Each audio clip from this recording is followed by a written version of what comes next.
Hi guys, you're welcome to my channel. My name is Kumi. I am so glad you're here. Today I'll be showing you how to cut and sew the lower part of this dress. It is often referred to as handkerchief. Here is a quick one. This dress has an inbuilt collar. I also applied bust allocation method to my princess dart. In my previous tutorials, I have talked extensively on how to cut and stitch inbuilt collar. I also talked extensively on how to apply bust allocation method to your princess dart. Please do well to check. I will drop the links in the description box. The first thing I will do is to fold my fabric into two, and then I'm going to fold one more time. This means that my fabric is on four folds. The next thing I would do is to divide my client's waist by 6.28, just as we do for flay.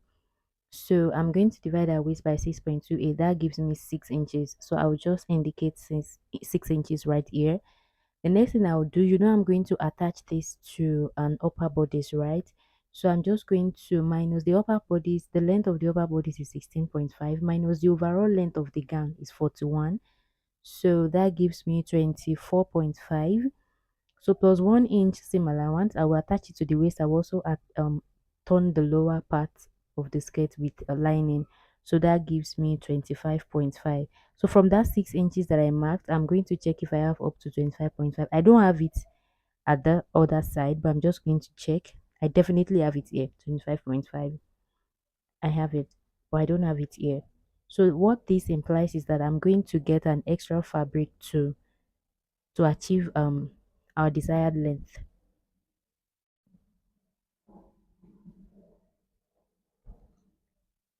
So this is where I'm going to attach it to.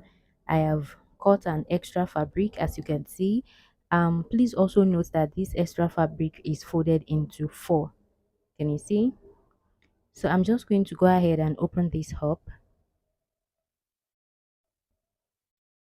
like this, and then I'll bring the extra fabric. I will ensure that the right side of the extra fabric is facing the right side of our main fabric, or should I say existing fabric. So after aligning them, I'm going to stitch downward with 1 inch. This is because I don't want any of this lettering at the edge to show. The lettering is more than about half inch. So I'm going to stitch downward by 1 inch all the way to the end. I've stitched. I will open it up with the help of my steam iron. I'm going to give it a good press. I will iron first on the rough side, and then I'll flip to the right side and give it a good press. Don't forget, first on the rough side. I've stitched. Can you see, guys? Can you see? So I decided to bring it close. Can you see? If not for the pattern that this fabric has, it will really take a critical look to know that there is a joining. This is so neat, and this is all credited to the ironing. So I've gone ahead to overlock the edges. This is the upper part we'll be attaching it to. Can you see the inbuilt color? Can you see the bust region? Guys, I didn't pad this. I just gave it a one layer of estee. No padding at all. Can you see? And it's standing. That is the power of bust allocation method for you guys. It gives much more fitting to the bust region. So mere looking at our fabric, you can tell that it is longer now. So it means we have enough already. Remember, I divided the waist by 6.28 and I have 6 inches, right? So I'm going to mark the 6 inches all around. I'm just going to mark. I would also like to chip in that if you are cutting a flay, when you divide by 6.28, if your flay is not going to have zip at the back, please minus 0.5 from whatever you get. Or if it's going to, because by the time you cut it, is going what you will get will be more than your waist circumference. Or if you are going to have zipper allowance, you can put exactly whatever you get after dividing your waist by 6.28, and trust me, whatever you have left will be enough to cater to the needs of your zipper allowance. From that 6 inches, I'm going to mark 25.5. You remember our calculation, right? I'll come over to this side and mark 25.5 as well.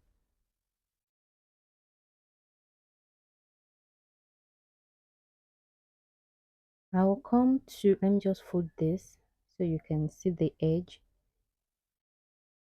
I'll come to this edge and mark all the way to that 25.5. So right here I have 31.5. So that is what I'm going to mark all the way, 31.5. And when I'm done, I'm going to connect with my ruler. Don't forget, guys, if your flay does not require zipper at the back, especially if you are using a stretchy material, please don't. When you okay, let's say 28 divided by 6.28 gives you 4.4, minus 0.5 from it if you know you are not going to slit the back for zipper allowance. But if you know you would put zip at the back, you can write you can mark exactly 4.4. Trust me, you are going to have excess and it's going to be enough to cater to the needs of your zipper allowance needs. Trust me on that. This is tested and I've fallen victim a couple of times before I came by that method of minus 0.5 and it works for me. So I went upward to mark 31.5. I came downward to also mark 31.5. You know, the summation of 25.5 and the 6 inches we marked at the waist give us 31.5. Remember? So I've marked at the upper part and at the lower part. So I'm just going to connect together with my ruler and I will trim. I've trimmed the lower part. I'll go ahead and trim the side.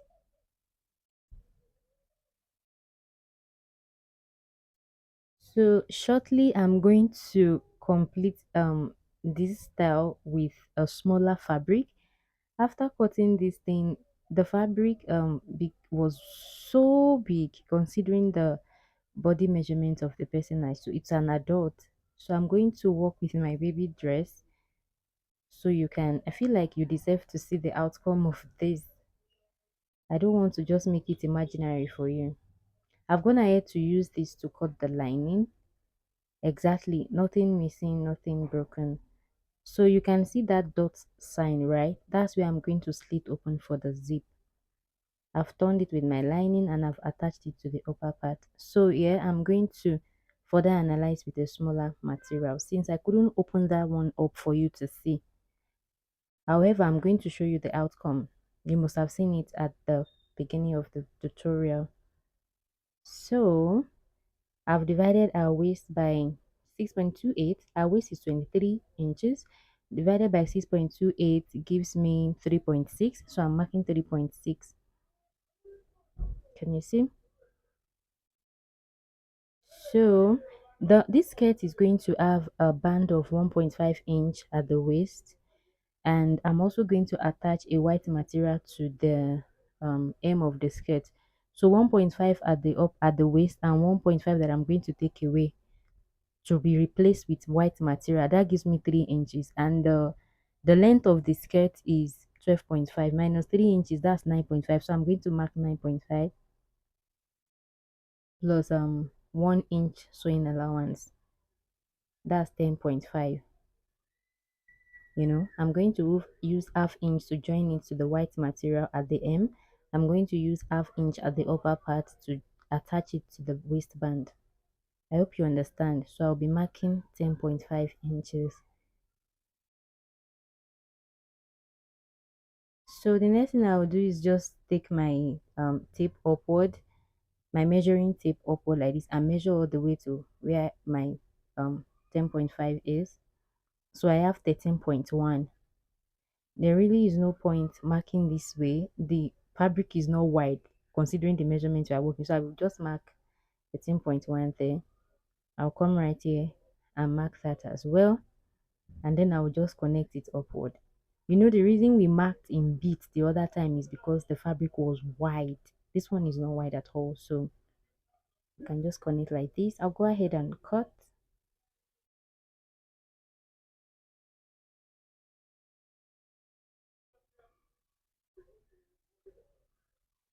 And then before trimming off the waist, I'm just going to notch the center. I have a couple of works to do. At this lower part, I'll be attaching our white fabric. It's silk. I'm using silk, and this orange fabric is crepe. So I want the width of the fabric I will be attaching to the hem to be 1.5. So this is 4 inches. By the time I fold it into two, I will have 2 inches. So by the time I stitch with half an inch on both ends, I'm going to be left with my desired 1.5. Can you see? I have 2 inches. By the time I stitch it with half, I'll be left with 1.5. I will open it up like this and place the right side on the right side and stitch. I will do that for the fabric underneath as well. When I'm done, can you see? I've overlocked, and this is what I have. I've overlocked. I will open it up. I'm going to have to attach it to these sides as well. But what I'm going to do differently is that I will flip the white fabric to the wrong side. I will stitch with half an inch, and then I will turn it back. If I notice any bulginess, I will trim, then turn back and stitch.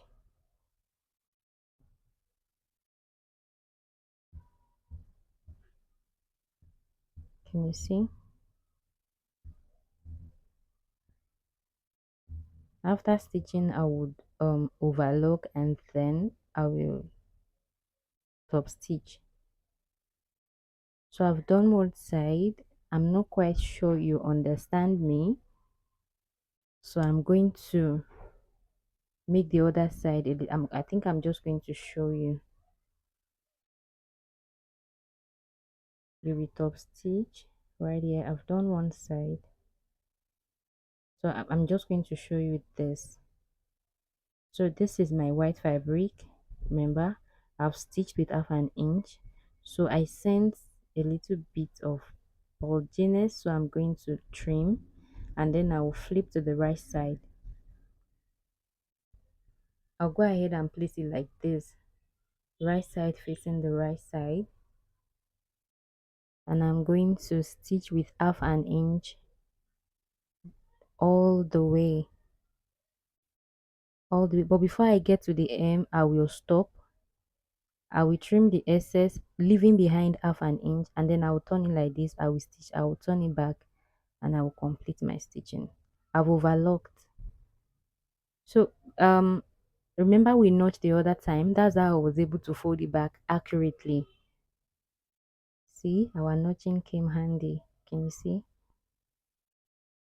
Now I can go ahead and can you see our 3.6? Can you see the length of our skirt? By the time, so now we have 11 inches. By the time I had the waistband of 1.5, I'm going to arrive at the 12.5. Understand? So this is 3.5. Right here is 11 inches. By the time I had 1.5 waistband, I'm going to have 12.5, which is the skirt length. So all the four sides are equal. Can you see? This is what I wish you saw in the other fabric I used. So I'm just going to come to one side and give it a notch, and I'm going to measure till I get back to that notching. So what I have, this is me trying to measure the waist. What I have is 26.5. You see, meanwhile our actual waist is 23 inches. This is the waistband, so this is 26.5, and then I give it half an inch. I'm sure you understand all of this part. I'm just going to fold it like this, and I'm going to pin it to this skirt. So I'm about to go stitch round, so I'm just going to leave about 1 inch to pass my elastic. How do you do your elastic? I usually minus 2 inches from my elastic, but you see this wide elastic, it's usually, in my opinion, is usually not as stretchy as the tiny one, that one that is about 0.5 inch wide. So I'm always very careful working with it. So I've passed my elastic, I've stitched it. I'm just going to close up this place and then I would overlock it. Then our skirt is ready. I'm going to top stitch. I've done that. Can you see how neat it is? Here is our skirt. I hope you understand now. I was not able to show you that one like this. Now, if you want to have 8 edges, that skirt has 4 edges. If you want to have 8 edges, it's either you cut 2 circles. Um, you can cut about, let's say, 720-degree flay.